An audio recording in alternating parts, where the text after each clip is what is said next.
What's up, everybody? Welcome back. This is the Whiskey and Wings podcast. We are happy to introduce our newest cast member and producer. Kevin, welcome.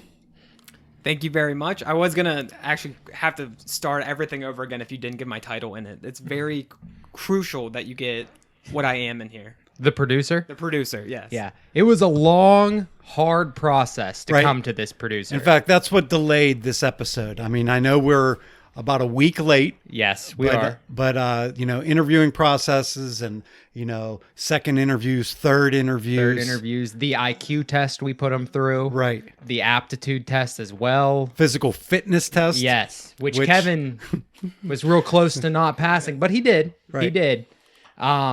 But yeah, I mean, we had a lot of good candidates. I don't want to take anything away from the people that applied and sent us their resumes. But honestly, Kevin, you were the best. Yeah, I can take it away from them. I was way better than most of them. Yeah. By landslide. We had one very strong candidate. I got to give him credit. Eric Hicks. I'll read his email. He even sent us two separate resumes, one catered towards his professional job and one towards the podcast. Won't go into both of them, but here is his email. Good morning. So far, I listened to your podcast, and I find it quite interesting and exciting. With that being said, I would like to inform you on my interest in becoming your producer intern. See, we haven't ruled out bringing interns into the fold. We've been talking to IUP, Penn State, to get a couple full-time interns for the show, but Right. But anyway, I feel that I could earn a place at the table with you, gentlemen.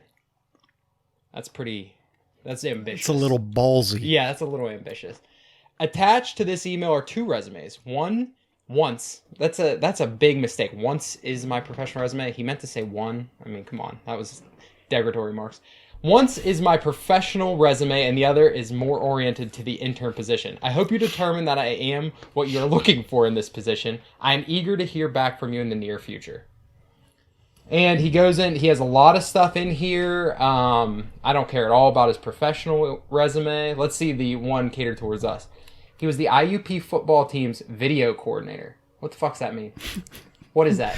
He was captain of the AV club. I don't know. It's not a strong start. I can tell you that right now. What is it again? Here, this is what I'm here for, Zach. I can help us out with this. All right, IUP football team video coordinator. He wasn't good enough to play football, so he filmed it on the sidelines, is what I would tell me assume. my mic fell down. That's why my audio is so rough. Oh, I Come saw on. it. I just thought the person that was important needed to have good sound quality. The lower You guys level. should have told me that. Jesus. All right. I thought he was actually sounding better. Oh, okay. That's Okay. choir. Organizations. Rho Tau Chi Military Service Fraternity. Oh, he's in a frat. Oof. Yeah. Oof. South 6 Fitness, where he picks up weights and puts them down. I've seen that.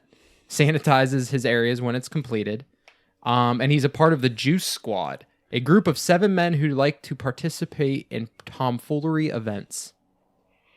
Any group of men called the Juice Squad brings to mind not very appealing characteristics.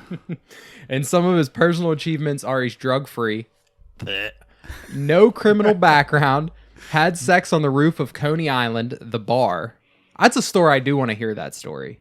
Yeah, he started off real weak, just sounding really boring. And Yeah, then, like not a guy we would want to hang out with. Why wouldn't you lead with that? Be like, guess where I was fucking. 3-time fantasy football champion. I want to see some trophies or something to back that up. Anybody can say they're a champion. I need like hard proof of that. And we all know how much of a trophy man you are. I am. I have quite a few trophies.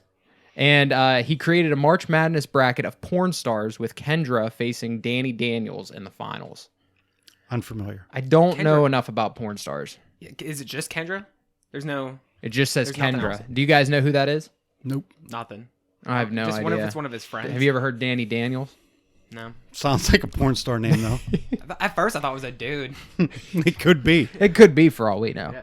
But all right, Eric, we did fill the producer spot, but we'll keep you up to date with our internships, how they're going. They are unpaid. Actually, you have to pay us a little bit. This is going to be a rough news waking for him, though.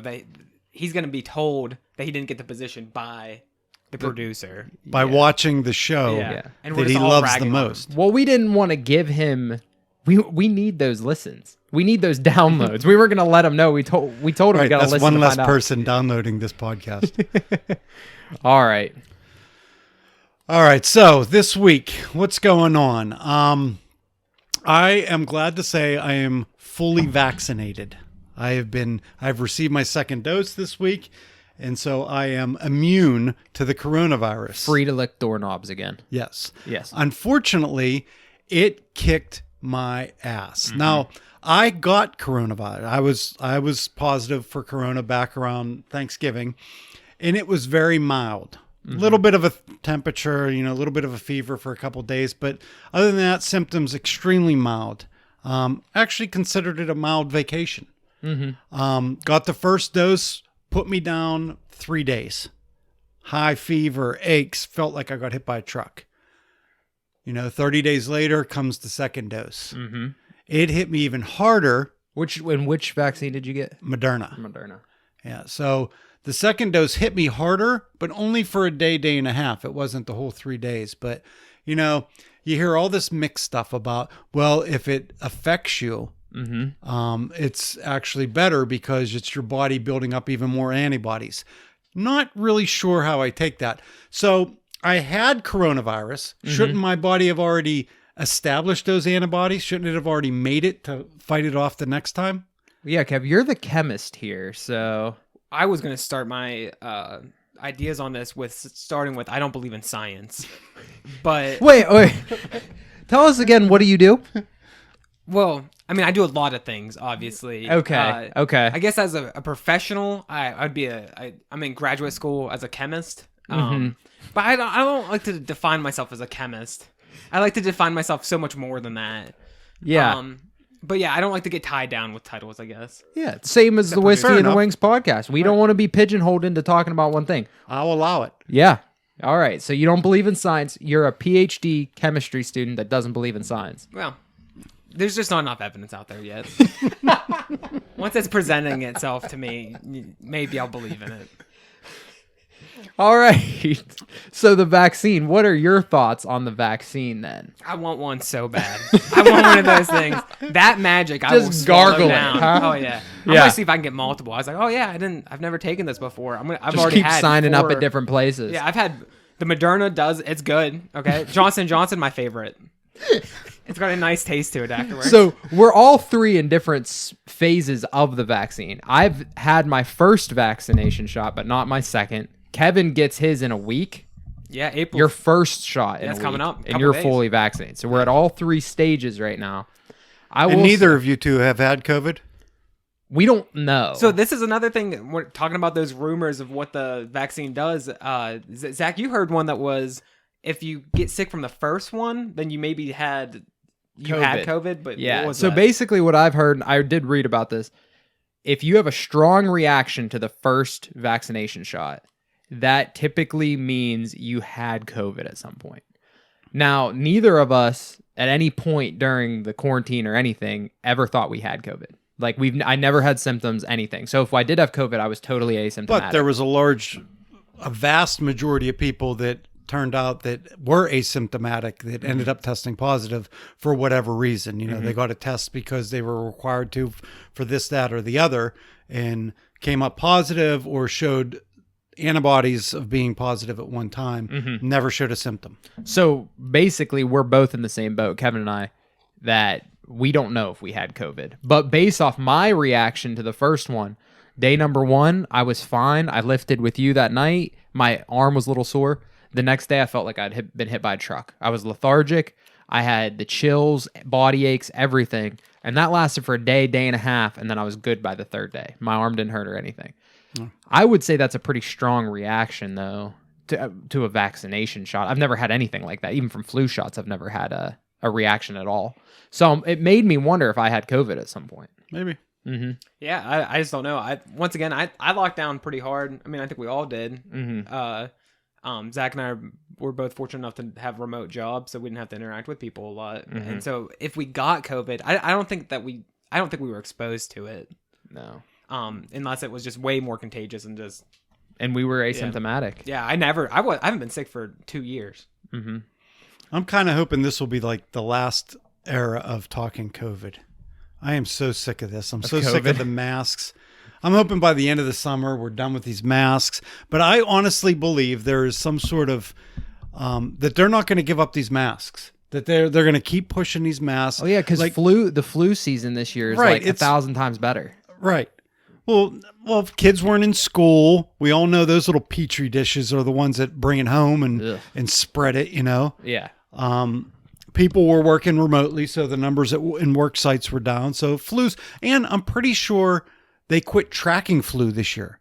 Mm-hmm. In the year in 2020, they did not track the flu virus once COVID kicked in because most states' Department of Health didn't have the resources to track them both. Yeah. You know, and COVID was the sexy thing. So let's track this one. Well, that's what got them all their funding. Right.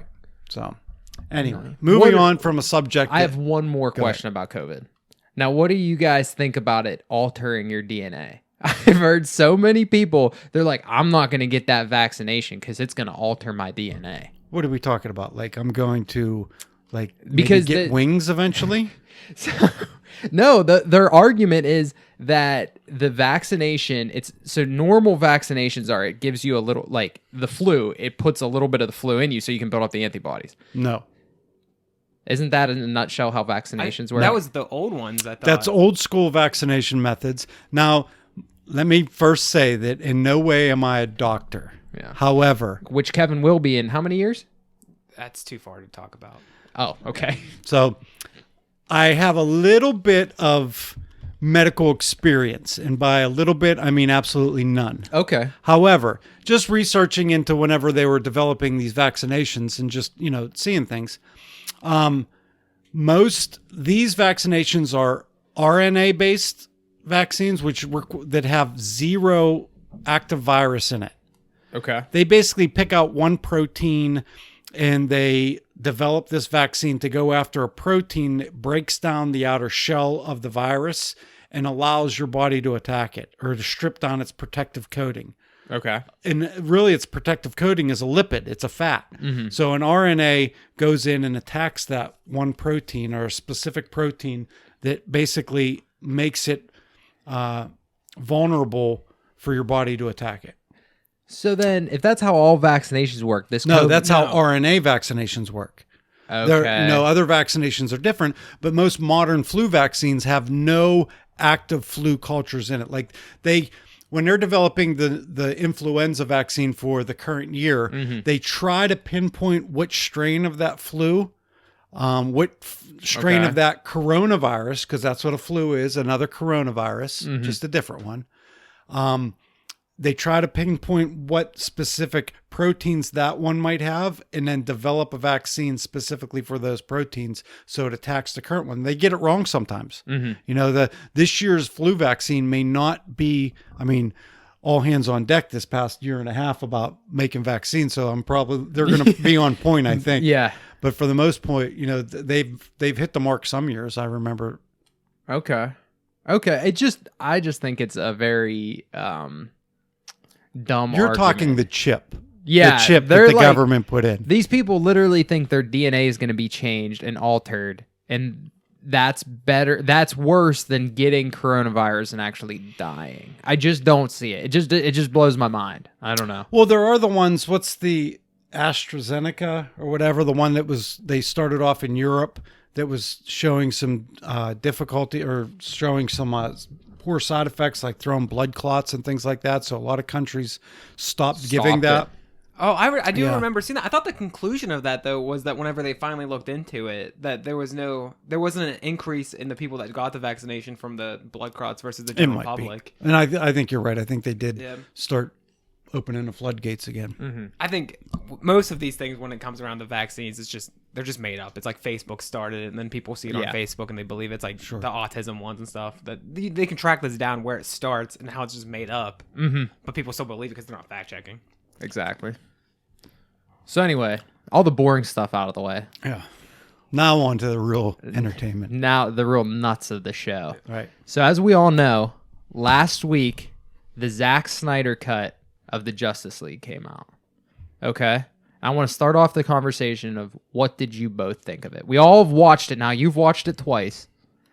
What did you guys think of this experiment of the Zack Snyder cut? Definite improvement from the original. I thought the original Justice League, as well as all of the movies leading up to it, you know, the Man of Steel a little bit set aside, but, you know, Batman versus Superman, they were very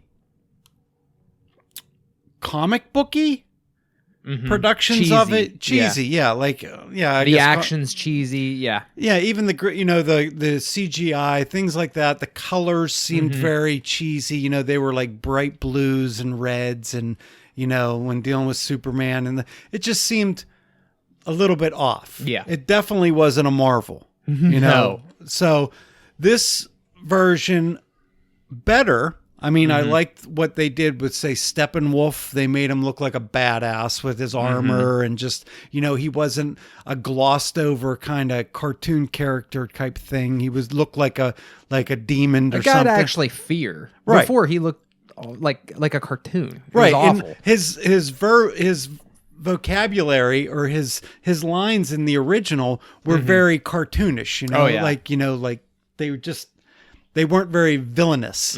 This one, he barely talked. And when he did, it was basically, I'm going to whoop your ass. Yeah. You know, or, you know, you have no chance.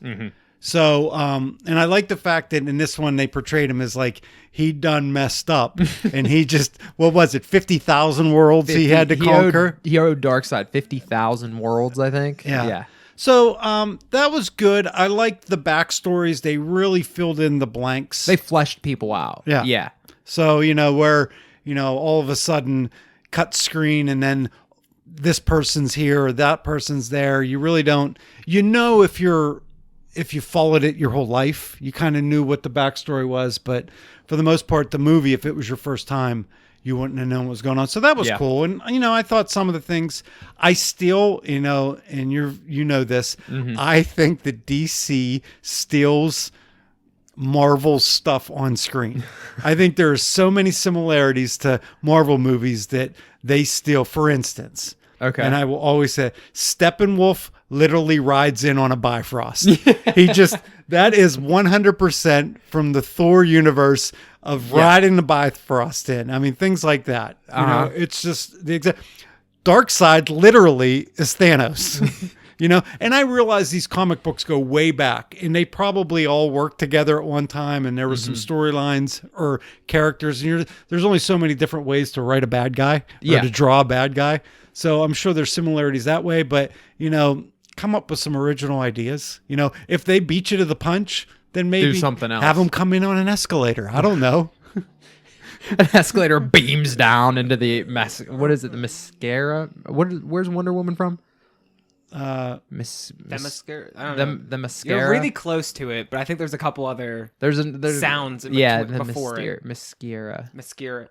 Something like that. Whatever. The mascara. I think there's a TH. Kev, your thoughts though on Justice So I League. completely agree. I think they turned a bad movie or below average movie into, I think it's like a masterpiece. I love it now.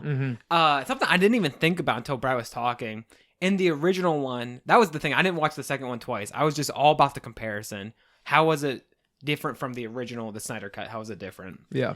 And almost every single thing they explained better in the Snyder Cut. They filled up all those loopholes like Brad was talking about, except the boom tube, and that's the Bifrost. So they have the like technology that they explained in the first one, and then they just decided to get rid of it in the Snyder Cut. And where's he coming from? Like until he makes sky. base in the nuclear reactor, Which is right. I think Chernobyl, right? Did they allude it's a to play, it? yeah. It's Russia. You know, from the first one, there was no civilians in the Snyder Cut. There was Which makes more sense. They spent so much time on that family in the first one. Right. It's like we don't give a fuck about this family. right. At And all. why are you living in a wasteland anyway? If you're that close to the fallout, you're going to be dead. But you know, it alluded with their, you know, they were, you know, of Eastern Bloc. Dialect. So Chernobyl, yeah. But other than that, like that's his home base. But it was later in the movie that he established that. So where's he bifrosting in from? Where's he been? They never talk. Where's about his ship at? Like whenever he gets beamed up, where's Scotty? Right. You know, A good point. Who's running that piece of Yeah, machinery? he never says, Scotty, beam me up. Right. He doesn't once. He never drops that. why didn't he just get re-beamed back up? Well, I guess we can open a can of worms on any movie here. You can, but I think and I think that's what we're getting down to, is the problem with DC movies is there's so many loopholes. No, it's a superhero movie. There's going to be things that just happen and you got to go with it. But in DC, in the Justice League, the Zack Snyder cut fixed a lot of these loopholes that the first one had.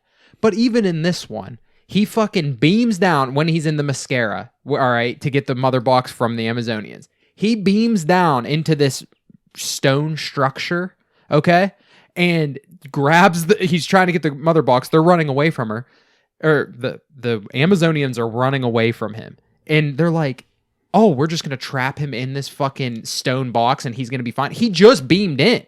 Like, you don't think he can just beam out of there? That kind of stuff, to me, it's like, you don't think he didn't think this the whole way through. Right.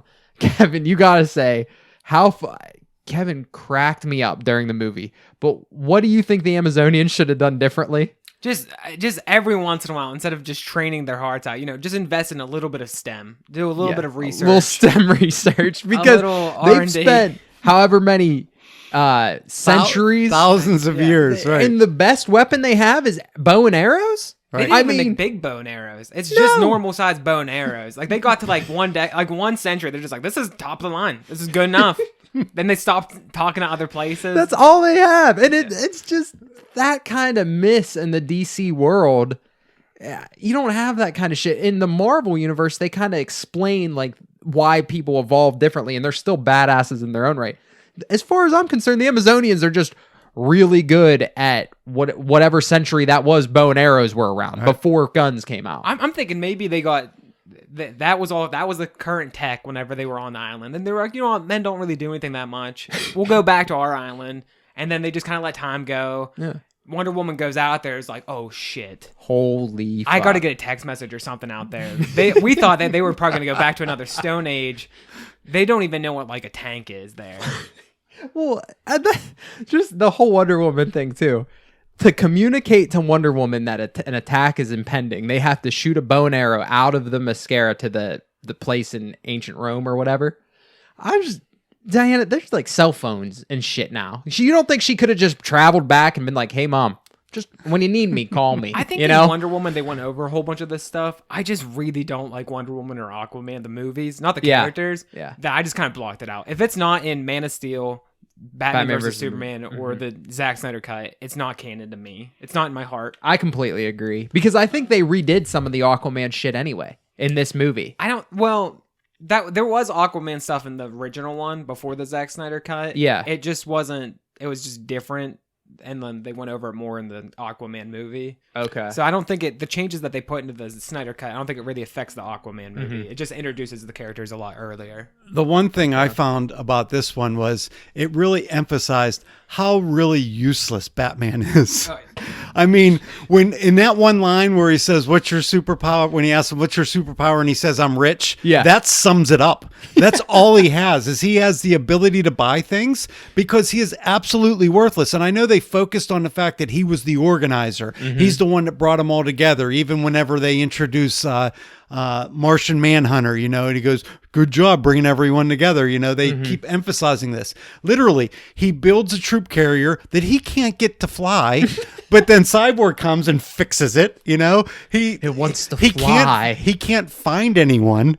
He's not really good at convincing he's Batman, them either. But he has to obey the rules of the FAA and can't fly in bad weather. But he has a troop carrier that literally can defy the laws of physics and aeronautics. When he goes to find Aquaman, all it was, and that's where I think Zack Snyder gets in his own fucking way. He wanted this dramatic scene of Bruce Wayne on a horse. That's literally what he did. For days. And he's like, I want to show how badass Bruce Wayne is, that he can ride a horse across Antarctica or wherever the fuck he's at. And that's okay, but it's so unnecessary, because it's like Batman can buy shit. You think he has to abide by the laws of air traffic? a lot of things in that movie. I mean, I realized it was 4 hours and that was the talk. Everybody's talking about, hey, it's 4 hours long. It really could have been cut down. You know, like the scene of walking across the frozen tundra on a horse, you didn't have to spend 20 minutes on it. Neck it down to 10 minutes like in the original. We get the point. There was if you noticed in that movie, there was a lot of just looking at each other. Yeah. Like it was a drawn out thing. And I realized that was the original. I think his goal was to make it as long as possible. I mean, why else would you do that? I'm thinking, so the first movie, they should just make sequels. They should learn what a sequel is to begin with. Instead of trying to cram everything into one movie. And then they just, the big complaint is this was too small of a movie. Let's double it. Let's make it huge. That will show it. It's like, just make a sequel. Dude is obsessed with slow motion. The whole scene where Wonder Woman saves those people in a bank, the crime organization trying to blow up a bank to set them back to the Stone Age. I guess they've never heard of the internet. But they're... Because when the bomb goes off just simply in the air, it's not that big of a bomb. Well, they did fix that though. It's better than the original. It was so small. It was like a little. It was like they had firecrackers and it was just like poof. Yeah. It was horrible. But in this one, if you noticed, we see the briefcase spinning in the air for 30 seconds. Right, and it was like on 6 seconds when she grabbed it. Yeah, it was literally 30 seconds of it just spinning in slow motion in the air. And how stupid is that? Like, get out of your own ass, Zack Snyder. We get it. You tell the story. It's like he's so focused on the art, and it is good. Like the movie looks great, but he gets so focused on the artsy fartsy bullshit that he loses. He's the most unsubtle person in the world. They don't use subtlety at all in these shows. Yeah, that's my biggest complaint. Honestly, I don't care if it's a long drawn out story. If it's good, like if you need it, definitely. I'd take the Snyder cut 100% over the original because it gives you that backstory. But especially Cyborg and Flash. He is just in DC in general. I always say I don't know if it's the writers or what, but they're just so unsubtle. If they want to tell you something, they just straight up tell it to you. Like Aquaman is the king of the sea, and these are his powers. Like you don't find that out slowly. Yeah. You know what I mean? Like, or the whole sequence with Cyborg, and they talked for like 3 minutes about all the different things Cyborg can do. Yeah. Like this is the tip of the iceberg. What you can do, you can launch nukes at things. And I was thinking about that the other night. You're giving this emotionally unstable kid that's been through trauma, and he's pissed at the world, access to all of the nuclear weapons. Well, I also like to I'm really stuck up on this unsubtlety thing. Yeah. Going back, that first conversation that he has with his dad, it's like they've been living together for how long? And just one Tuesday, his dad comes home. And he's like, "Hey, what's up?" And the guy's like, "You're the reason why mom died." Like, it's like, this is Tuesday. I thought we were gonna have meatloaf tonight, and you're bringing up how you used to be quarterback, and I made you a monster. Like, I thought we went over this like months ago. He's also like, dude, he made you. Why does this keep fucking falling down? He made you a goddamn superhero, and you're all pissed off about it? That kind of... Why? Why are you so mad about it? Unlimited internet access. I know he doesn't have a working body, but still. Yeah. There's some websites that I don't have a dick, Dad. That's what I think that's what he's saying. I don't have a dick. Yeah.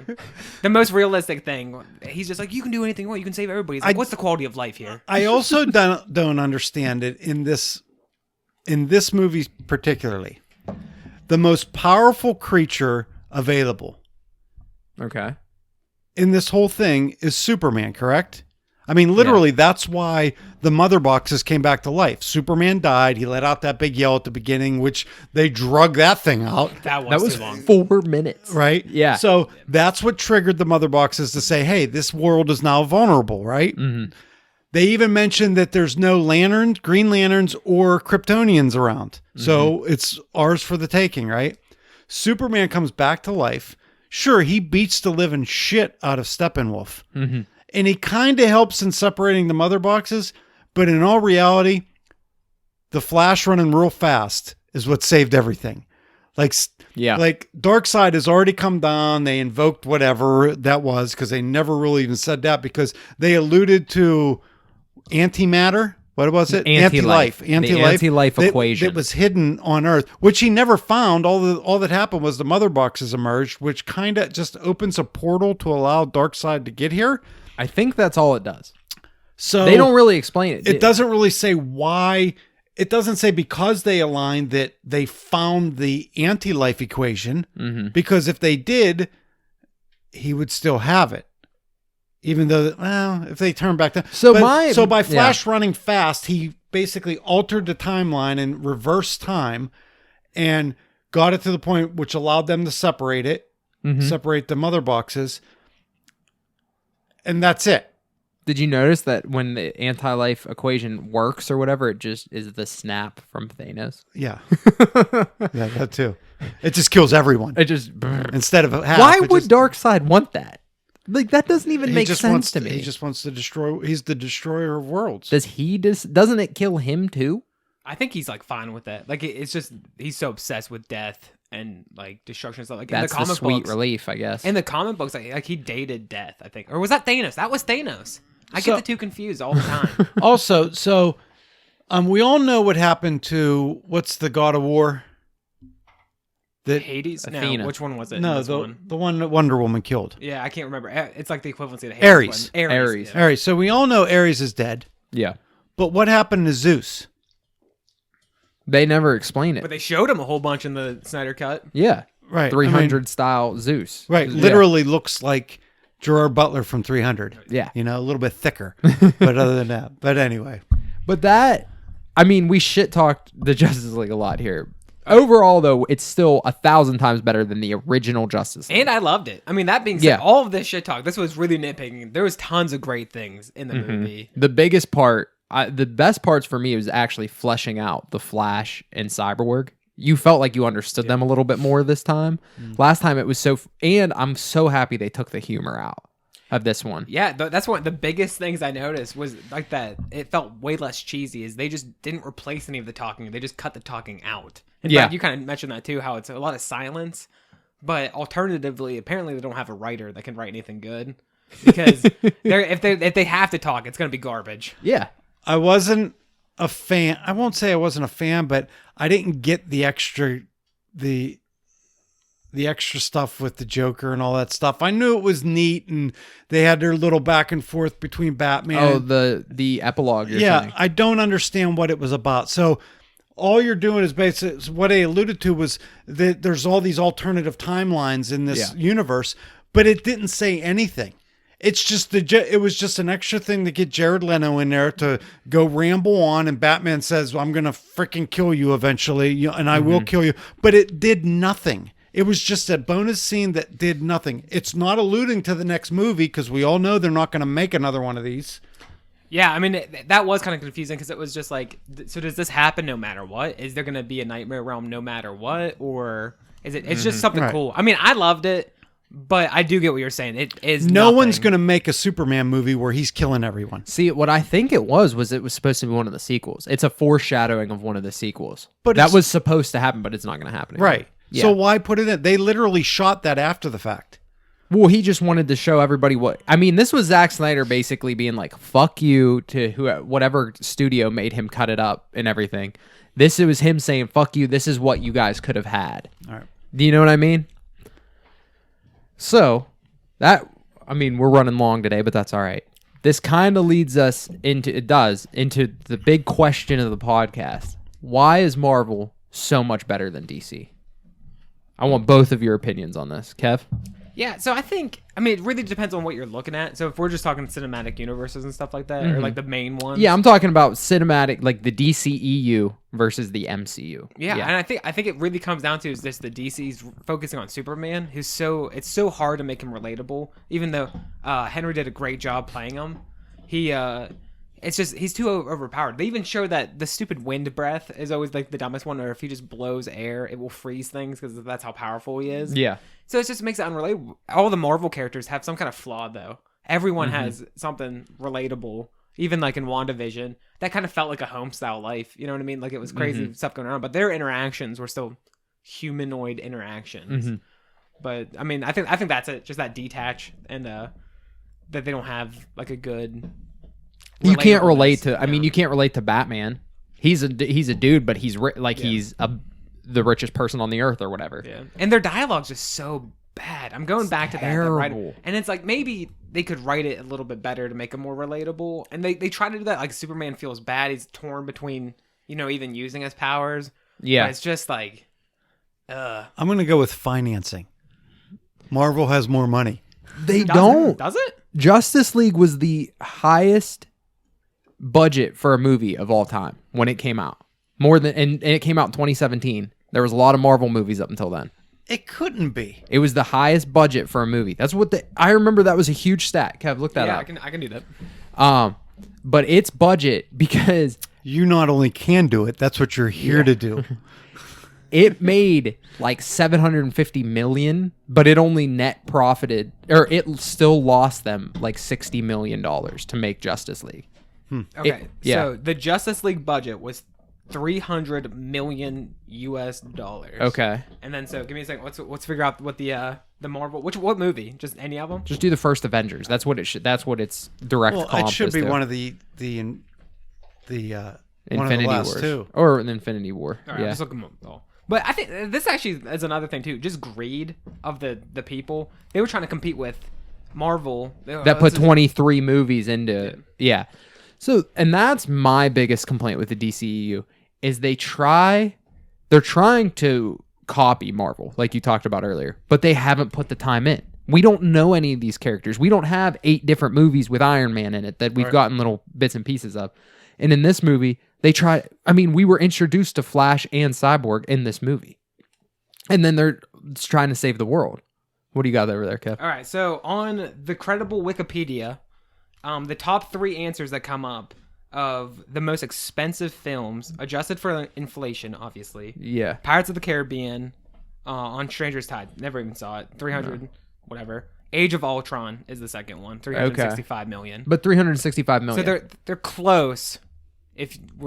But it's more. Yeah, it is Ultron all right. was So more. Marvel has a little bit more, but I don't think the 60 million difference there should make up the quality. You know what I'm saying? Yeah, I think I'm more on your what side. I'm saying is that they have the budget to pump out how many movies Yeah. for each character in their lineup. They've made 3 Iron Mans. They've made, 3 Thors, right. So 3 Captain so Americas. if each of them are cost 200 million each, they blow past the DC universe. That's what I'm saying. They have the abilities to go into each of the characters and even you care about these characters. yeah, and go into different storylines with these characters. Yeah. Yeah, I think actually all 3 of our explanations really tie in well together. Yeah. That there's bad character exploration, but it's because they have a hard time budget-wise doing that. And, yeah. They've rushed everything. Everything's rushed. It's disappointing because the Dark Knight trilogy with Christian Bale showed how good a well-done DC storyline could be, but we've never gotten anything even close to that since. I mean, the first Man of Steel with Henry Cavill was pretty good. It was good, but it wasn't nearly. What that was the level one or before Avengers Man level. of Steel? Oh, that one was awful with Brandon Roth. Everybody still makes fun of him. Yeah. It was like How- it was so bad. How within, like, unforgettable when you can't even remember the name. it was so bad they rebooted all Superman like 3 or 4 years later. Right. It was that terrible. Do you know what I'm talking about though, Kev? Yeah, I was actually just watching a thing in like 2004 that was gonna go to Henry Cavill or whatever you want to call his name. When that first one came out. He was like he even got suited for the cape, and but then the director switched and they were just like, yeah, no, never mind, we'll give it to this other guy. I just know the name was Brandon Roth. That's all I remember about Return it. of Superman. Man of Steel. No, Man of Steel's the one. No. Superman Returns. It's Is that the one they're Superman talking about? Returns. Yeah. That's what it is. Yeah, it was an Oh, afterthought after he leaves to go find his world or whatever. In 2006. Yeah. Yeah, that was a horrible. Yeah, that movie though, it wasn't even Who like played it was Lois fast. Lane in that one though? I'm bringing it up right now. That dark-haired chick. Kate Bosworth. Yeah. Who was married to Oh, Kevin Spacey was Lex Luthor. I forgot Yeah. about that. Yeah, he did an all right job in there. Yeah. And who was the husband? The husband was James Marsden was in it. yeah. Oh, that's when he had a kid too. That was the dumbest thing. Oh, yeah. God, that movie sucked. It did. It was But horrible. before, so I always equate this Justice League though to the first Avengers because that's what they were trying to replicate. And when you think about what movies came before the first Avengers, and in Captain America, we had Iron Man. I think we one had of the 2 or Thors. 3 Iron Mans, 1 or 2 Thors. So we had, they had some Hulk. They but- had 1 Hulk. No, Yeah. that is canon. That is canon because they needed the the guy. Hulk with Ed Norton. Yeah. There was 2 of them. Yeah. Because Nick Fury comes in at that. And At the that's end the of that. one that's That's canon. the first Easter egg ever towards the Avengers, I think. Correct. Yeah, it is at the end. So they had a Hulk. Tony Stark comes in there too. Yeah. Yeah. Oh, meets yeah. him and meets the general in a bar. In a bar. Yeah. Yeah. So you had a Hulk, 1 or 2 Iron Man, 1 or 2 Captain America, and 1 or 2 Thors. I don't know exactly off the top of my head. Before we had an Avengers. So we're looking at I think it was like 7 or 8 movies. 7 or 8 movies where they had 2 before the Justice League, right? They had Man of Steel and Batman versus Superman. Yeah. I mean, to settle this debate, Yeah. who's better? All I'm going to say is one thing. Yeah. Deadpool. Yeah. You know. Yeah. Yeah. Yeah. So, All right. all right. That's all I had. Anything else? Now, I think that is a lot about one thing, yeah. I mean, but it needed to be put out there. It did. It's what everybody's been talking about. For the last 2 weeks, that's all anybody can talk And about. if you haven't been talking about it, then you must have something else going on in your life. Yeah. So with very that, interesting. yeah. So You must have a life. right. So with that, thanks for joining us, guys. Be sure to subscribe and tune in next week. Yep. See you guys later.